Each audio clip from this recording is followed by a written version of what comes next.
नमस्कार दोस्तों, target with PS Parihar channel में आपका स्वागत है। सुबह की इस वीडियो में ऐसी सूचनाएं होती हैं जो विभिन्न समाचार पत्रों पर छाई हुई होती हैं और विद्यार्थियों के लिए आवश्यक होती हैं। तो आइए शुरू करते हैं और देख लेते हैं कि आज के समाचार पत्रों में ऐसी कौन कौन सी सूचनाएं हैं। तो वीडियो को जल्दी से लाइक करते हैं, शेयर करते हैं और जिन छात्रों ने चैनल को अभी भी सब्सक्राइब न किया हो तो जल्दी से सब्सक्राइब कर लें ताकि आप लोगों को भी इसी प्रकार के ऑथेंटिक अपडेट सबसे पहले मिलती रहे। आगे बढ़ने से पहले एक और सूचना है, जो विद्यार्थी उत्तर प्रदेश बीएड संयुक्त प्रवेश परीक्षा की तैयारी कर रहे हैं वे सभी अभ्यर्थी चक्षु प्रकाशन की इस बेस्ट बुक को ले सकते हैं। बीएड एंट्रेंस का जो भी सिलेबस है परीक्षा का, उसके हिसाब से ये पुस्तक तैयार की गई है और इसमें सामान्य ज्ञान, हिंदी, सामान्य अभिरुचि परीक्षण और कला वर्ग के लगभग 3900 से ज़्यादा बहुविकल्पीय प्रश्न दिए हुए हैं और उनकी पूरी की पूरी व्याख्या भी दी गई है। इसी पुस्तक में आपको 5 सॉल्व पेपर भी मिलेंगे 2017, 18, 19, 20 और 21 के, और इसी पुस्तक में 15 प्रैक्टिस सेट भी हैं। जिस तरीके के बीएड की जो परीक्षा होती है उसमें प्रश्न पूछे जाते हैं उसी के हिसाब से ये प्रैक्टिस सेट तैयार किए गए हैं। इस पुस्तक की और भी खासियत है कि जैसे इसमें जिन प्रश्नों का समावेश किया गया है उसमें उसके उत्तर हैं, जो आंसर्स हैं, उनकी विस्तृत व्याख्या दी गई है। बीएड की केवल प्रैक्टिस सेट और बहुविकल्पीय प्रश्न और सॉल्व पेपर ही नहीं, इसकी स्टडी मटेरियल वाली एक बुक भी आती है जिसे आप लोग यहाँ पर देख सकते हैं। इसमें पूरा का पूरा जो स्टडी मटेरियल है वो भी है और अलग अलग पुस्तकें भी आती हैं। इन सभी की लिंक मैंने डिस्क्रिप्शन बॉक्स में दे दी है, अगर आप लोग चाहें तो वहां से ऑनलाइन मंगवा सकते हैं, नहीं तो सभी कापी किताबों की दुकानों में आपको ये पुस्तकें मिल जाएंगी। चलिए अब शुरू करते हैं आज की सूचनाओं को। और सबसे पहले तो हम लोग बात करेंगे आज होने वाले कुछ अभियानों की और उसके बाद में हम लोग बात करेंगे उत्तर प्रदेश अधीनस्थ सेवा चयन आयोग की। आज बालसन चौराहे पर बहुत बड़ा प्रदर्शन है विभिन्न भर्तियों की मांग को लेकर के, चाहे वो यूपी ट्रिपल एससी की पिछली भर्तियों की परीक्षाओं की तारीख हो, चाहे वो पुलिस भर्ती हो, चाहे वो टीजीटी पीजीटी हो, नई प्राथमिक शिक्षक भर्ती हो या एलटी ग्रेड हो। युवा मंच के द्वारा ये धरना प्रदर्शन किया जा रहा है। यहाँ पर देख सकते हैं 11 बजे सभी छात्रों को पहुंचना है और यहाँ पर बहुत सारी भर्तियों के बारे में लिखा हुआ है जिनकी मांग की जा रही है और बहुत सारे जो बड़े छात्र संगठन है वो सब इस धरना प्रदर्शन में आ रहे हैं। जैसे यहाँ पर देख सकते हैं लिखा हुआ युवा हल्ला बोल की तरफ से भी ऐलान कर दिया गया है।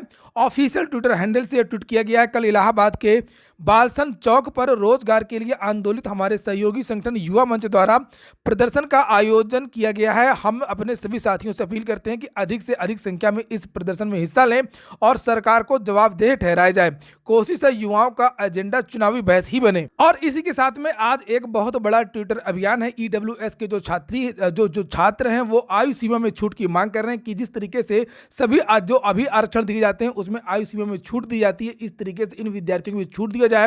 चूंकि जो पुलिस भर्ती है वो आने वाली है, दरोगा भर्ती है वो आने वाली, बहुत सारी भर्तियां आने वाली हैं और ये विद्यार्थी बाहर हो सकते हैं। ये यहाँ का इन विद्यार्थियों ने ये एज रिलैक्सेशन के लिए एक हैशटैग चला रहे हैं और ये 10 बजे अभियान चलेगा, लिखा 19 दिसंबर को 10 बजे। और ये हैशटैग आप लोग एक बार देख लें, वैसे मैं लिंक दे दूंगा कम्युनिटी में, आप लोग वहां से ट्वीट या रीट्वीट कर सकते हैं। हैश है EWS_age_rilexiation_5_year_in_UP, सब जितने भी ये लेटर्स हैं ये सब कैपिटल लेटर में लिखा गया है। तो चलिए अब शुरू करेंगे आज की सूचना को। और जो पहली जो महत्वपूर्ण जो सूचना है वो उत्तर प्रदेश अधीनस्थ सेवा चयन आयोग की। आज के समाचार पत्रों में काफी कुछ सूचना यूपी ट्रिपल एससी के बारे में दी गई है, जिसमें बताया गया है कि यूपी ट्रिपल एससी परीक्षाओं की तैयारी कर रहा है और बहुत सारे जो हैं बड़े बदलाव देखने को मिलेंगे। 30,000 भर्तियां होंगी, ये देखिए लिखा हुआ है। अब बड़े शहरों पर ही भर्ती परीक्षाओं के केंद्र बनेंगे। अधीनस्थ सेवा चयन आयोग भर्ती परीक्षाओं में धांधली रोकने के लिए और अधिक पुख्ता इंतजाम करने जा रहा है। प्रदेश के बड़े शहरों के सरकारी व सहायता प्राप्त स्कूलों को सेंटर बनाने में प्राथमिकता दी जाएगी। केंद्र बनाने के लिए सीसीटीवी और अन्य जरूरी इलेक्ट्रॉनिक उपकरण का होना भी जरूरी है। छोटे शहरों में बहुत जरूरी होने पर ही परीक्षा केंद्र बनाया जाएगा। आयोग परीक्षा केंद्र बनाने के संबंध में जल्दी ही एक नया दिशा निर्देश जारी करने जा रहा है। जल्द होनी है 30,000 भर्तियां। उत्तर प्रदेश अधीनस्थ सेवा चयन आयोग समूह के विभिन्न पदों पर करीब 30,000 पदों पर भर्ती करने जा रहा है। एएनएम के 9,212 पदों पर भर्ती के लिए विज्ञापन आ ही चुका है। लेखपाल के 7,882 पदों पर भर्ती के लिए बहुत जल्द विज्ञापन निकलने की तैयारी है। इसके अलावा कृषि प्राविधिक, गन्ना पर्यवेक्षक व समान योग्यता के 2500 पद, कनिष्ठ सहायक आशुलिपिक व समान योग्यता वाले 2,000 प्रयोगशाला एक्सरे तकनीशियन के 1,200 पदों समेत अन्य रिक्त पदों पर भर्तियां होनी है। जिस तरीके से अभी लोअर मेंस की परीक्षा हुई थी उसमें आंखों की पुतली की स्कैनिंग हुई थी, उसी तरीके की स्कैनिंग भी यहां पर होगी। लिखा यूपी में टीईटी का पर्चा आउट होने के बाद आयोग और अधिक सतर्कता बरत रहा है। आयोग के अध्यक्ष प्रवीर कुमार का कहना है कि मुन्ना भाइयों को रोकने के लिए अंगूठे का निशान, आंखों की पुतलियों की स्कैनिंग की व्यवस्था कराई जा रही है। प्रश्न पत्र लीक या आउट ना हो पाए इसके लिए और अधिक पुख्ता इंतजाम कराए जा रहे हैं। एजेंसियों का चयन पर्चा बनवाने, इसे कोषागार में रखने और इसकी गोपनीयता बनाए रखने पर विशेष ध्यान दिया जा रहा है। जितना साल भरों पर ध्यान दिया जा रहा है उससे ज़्यादा ध्यान अगर परीक्षा केंद्रों पर दें तो ज़्यादा बेहतर होगा, क्योंकि इस समय परीक्षा केंद्र, जितने भी परीक्षा केंद्र है, ज़्यादातर वो जम करके व्यवसाय कर रहे हैं।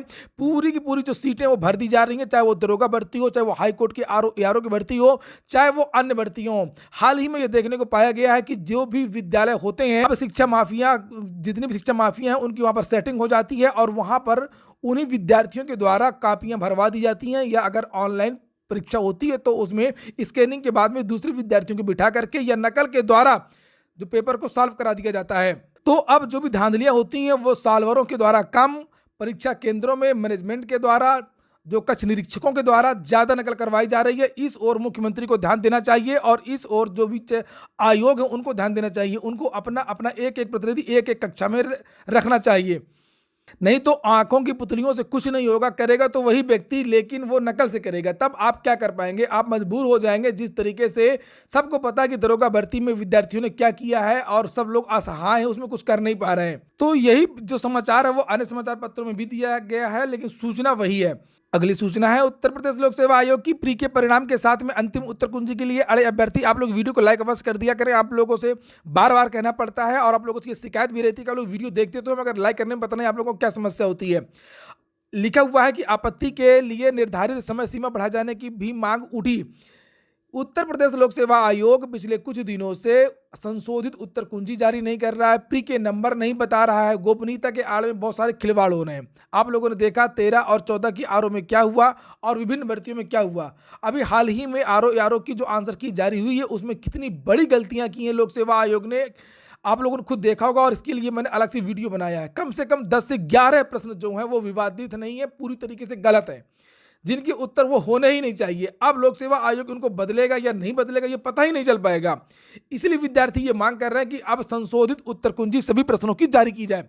लिखा समीक्षा अधिकारी सहायक समीक्षा अधिकारी 2021 की प्रारंभिक परीक्षा के साथ में संशोधित एवं अंतिम उत्तर कुंजी जारी की जाए। इस मांग को लेकर के अभ्यर्थी अड़े हुए हैं और उन्होंने उत्तर प्रदेश लोक सेवा आयोग के अध्यक्ष और सचिव को पत्र भी लिखा है। इसके साथ ही अंतिम उत्तर कुंजी पर आपत्ति दर्ज कराने के लिए निर्धारित समय सीमा बढ़ाए जाने की मांग भी की है। उत्तर प्रदेश लोक सेवा आयोग ने पिछले दिनों पीसीएस, आरओ, एआरओ जैसी बड़ी भर्ती परीक्षाओं के अंतिम चयन परिणाम तो घोषित कर दिए, लेकिन अभी तक अंतिम उत्तर कुंजी और प्राप्तांक और कट ऑफ अंक अभी तक जारी नहीं किए हैं। आयोग की ओर से 5 दिसंबर 2021 को आरओ, एआरओ 2021 की प्रारंभिक परीक्षा आयोजित की गई थी। आयोग ने 8 दिसंबर को अंतिम उत्तर कुंजी जारी कर अभ्यर्थियों से 14 दिसंबर तक उत्तर कुंजी पर आपत्तियां मांगी थी। अभ्यर्थियों ने आयोग के अध्यक्ष एवं सचिव को पत्र लिखकर के मांग की कि प्रारंभिक परीक्षा के परिणाम के साथ संशोधित एवं अंतिम उत्तर कुंजी जारी की जाए। अगली सूचना यूजीसी नेट की है। यूजीसी नेट ने अपना जो फेज 2 की जो परीक्षाएं होनी थी उनका शेड्यूल है वो जारी कर दिया है।